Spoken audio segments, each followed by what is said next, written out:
Haleluya. Sebelum kita membaca dan mendengarkan firman Tuhan ini, mari kita berdoa. Roh Kudus, ajar kami, buat kami mengerti isi hati Tuhan. Singkapkan semua rahasia yang tersembunyi dari firman-Mu. Kami mau membaca dan mendengar firman-Mu baik-baik. Di dalam nama Tuhan Yesus Kristus. Haleluya. Kejadian pasal yang ke-49. Perkataan Yakub yang penghabisan kepada anak-anaknya. Kemudian Yakub memanggil anak-anaknya dan berkata, "Datanglah berkumpul, supaya kuberitahukan kepadamu apa yang akan kamu alami di kemudian hari. Berhimpunlah kamu dan dengarlah, ya anak-anak Yakub. Dengarlah kepada Israel ayahmu. Ruben, engkaulah anak sulungku, kekuatanku, dan permulaan kegagahanku. Engkaulah yang terutama dalam keluhuran, yang terutama dalam kesanggupan. Engkau yang membual sebagai air, tidak lagi engkau yang terutama, sebab engkau telah menaiki tempat tidur ayahmu. Waktu itu engkau telah melanggar kesuciannya, dia telah menaiki petiduranku." Simeon dan Lewi bersaudara. Senjata mereka ialah alat kekerasan. Janganlah kiranya jiwaku turut dalam permufakatan mereka. Janganlah kiranya rohku bersatu dengan perkumpulan mereka. Sebab dalam kemarahannya mereka telah membunuh orang, dan dalam keangkaraannya mereka telah memotong urat keting lembu. Terkutuklah kemarahan mereka, sebab amarahnya keras. Terkutuklah keberangan mereka, sebab berangnya bengis. Aku akan membagi-bagikan mereka di antara anak-anak Yakub, dan menyerahkan mereka di antara anak-anak Israel. Yehuda, engkau akan dipuji oleh saudara-saudaramu. Tanganmu akan menekan tengkuk musuhmu. Kepadamu akan sujud anak-anak ayahmu. Yehuda adalah seperti anak singa. Setelah menerkam, engkau naik ke suatu tempat yang tinggi, hai anakku. Ia meniarap dan berbaring seperti singa jantan atau seperti singa betina. Siapakah yang berani membangunkannya? Tongkat kerajaan tidak akan beranjak dari Yehuda, ataupun lambang pemerintahan dari antara kakinya, sampai dia datang yang berhak atasnya. Maka kepadanya akan takluk bangsa-bangsa. Ia akan menambatkan keledainya pada pohon anggur, dan anak keledainya pada pohon anggur pilihan. Ia akan mencuci pakaiannya dengan anggur, dan bajunya dengan darah buah anggur. Matanya akan merah karena anggur, dan giginya akan putih karena susu. Sebulan akan diam di tepi pantai laut. Ia akan menjadi pangkalan kapal, dan batasnya akan bersisi dengan Sidon. Isakar adalah seperti keledai yang kuat tulangnya, yang meniarap di apit bebannya. Ketika dilihatnya bahwa perhentian itu baik dan negeri itu permai, maka disendangkannya lah bahunya untuk memikul, lalu menjadi budak rodi. Adapun Dan, ia akan mengadili bangsanya sebagai salah satu suku Israel. Semoga Dan menjadi seperti ular di jalan, seperti ular beludak di denai yang memangut tumit kuda, sehingga penunggangnya jatuh ke belakang. Aku menanti-nantikan keselamatan yang daripadamu, ya Tuhan. Gad, ia akan diserang oleh gerombolan, tetapi ia akan menyerang tumit mereka. Asher, makanannya akan limpah mewah, dan ia akan memberikan santapan raja-raja. Naftali adalah seperti rusa betina yang terlepas. Ia akan melahirkan anak-anak indah. Yusuf adalah seperti pohon buah-buahan yang muda, pohon buah-buahan yang muda pada mata air, dan dahannya naik mengatasi tembok. Walaupun pemana-pemana telah mengusiknya, memananya dan menyerbunya, namun panahnya tetap kokoh, dan lengan tangannya tinggal lihat. Oleh pertolongan yang maha kuat pelindung Yakub, oleh sebab gembalanya gunung batu Israel, oleh Allah ayahmu yang akan menolong engkau, dan oleh Allah yang maha kuasa yang akan memberkati engkau dengan berkat dari langit di atas, dengan berkat samudra raya yang letaknya di bawah, dengan berkat buah dada dan kandungan. Berkat ayahmu melebihi berkat gunung-gunung yang sejak dahulu, yakni yang paling sedap di bukit-bukit yang berabad-abad. Semuanya itu akan turun ke atas kepala Yusuf, ke atas batu kepala orang yang teristimewa di antara saudara-saudaranya.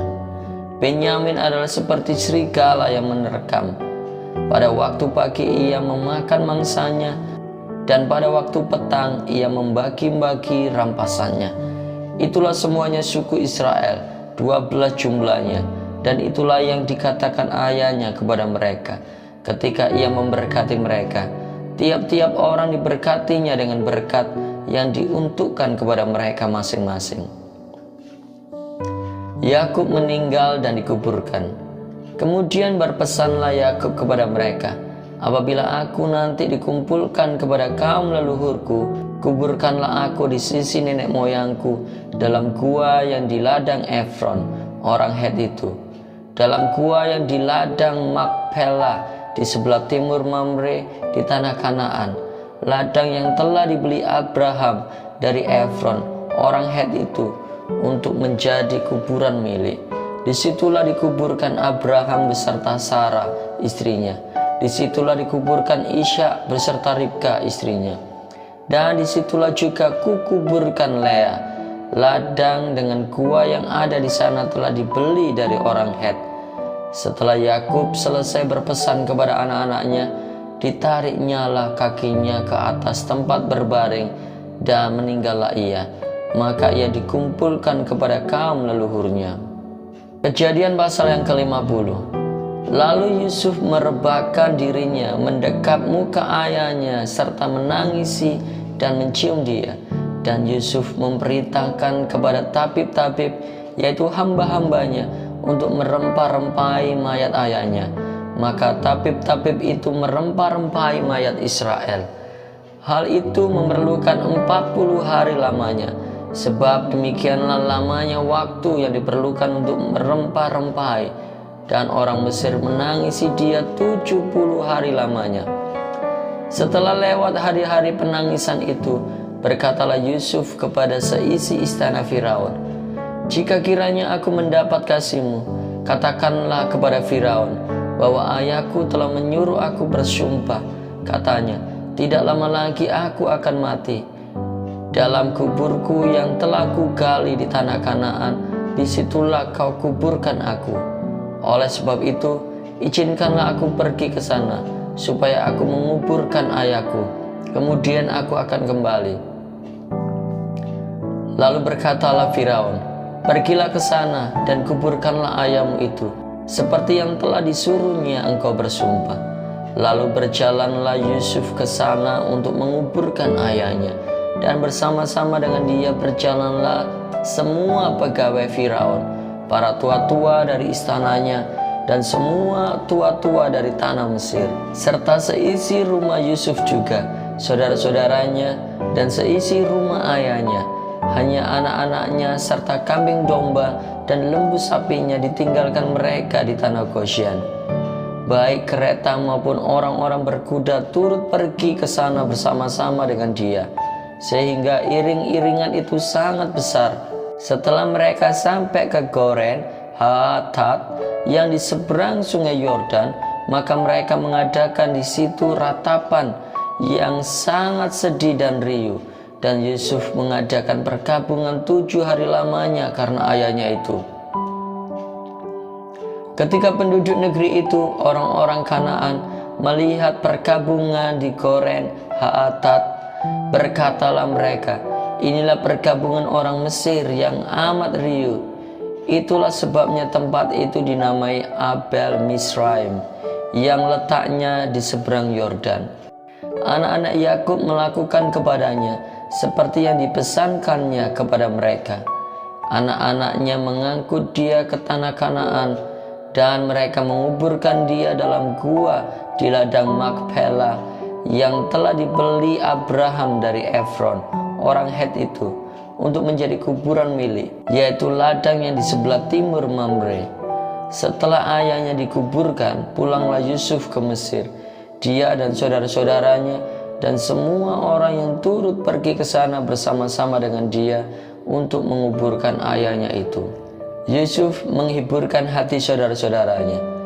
Ketika saudara-saudara Yusuf melihat bahwa ayah mereka telah mati, berkatalah mereka, "Boleh jadi Yusuf akan mendendam kita dan membalaskan sepenuhnya kepada kita segala kejahatan yang telah kita lakukan kepadanya."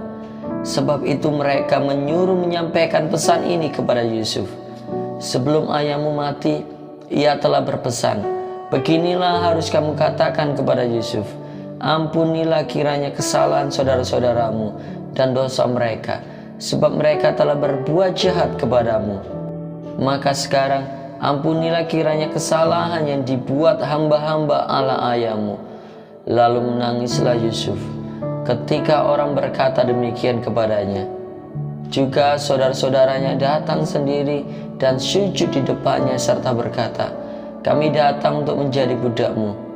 Tetapi Yusuf berkata kepada mereka, "Janganlah takut, sebab aku inikah pengganti Allah? Memang kamu telah mereka-rekakan yang jahat terhadap aku, tetapi Allah telah mereka-rekakan untuk kebaikan dengan maksud melakukan seperti yang terjadi sekarang ini, yakni memelihara hidup suatu bangsa yang besar. Jadi janganlah takut, aku akan menanggung makananmu dan makan anak-anakmu juga." Demikianlah ia menghiburkan mereka dan menenangkan hati mereka dengan perkataannya. Yusuf meninggal.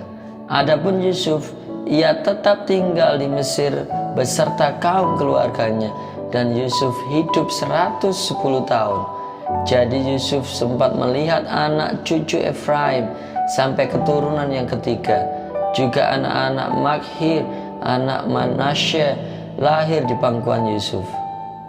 Berkatalah Yusuf kepada saudara-saudaranya, "Tidak lama lagi aku akan mati. Tentu Allah akan memperhatikan kamu dan membawa kamu keluar dari negeri ini, ke negeri yang telah dijanjikannya dengan sumpah kepada Abraham, Ishak, dan Yakub." Lalu Yusuf menyuruh anak-anak Israel bersumpah, katanya, "Tentu Allah akan memperhatikan kamu. Pada waktu itu kamu harus membawa tulang-tulangku dari sini." Kemudian matilah Yusuf berumur 110 tahun. Mayatnya dirempah-rempahi dan ditaruh dalam peti mati di Mesir. Amin. Tuhan Yesus memberkati.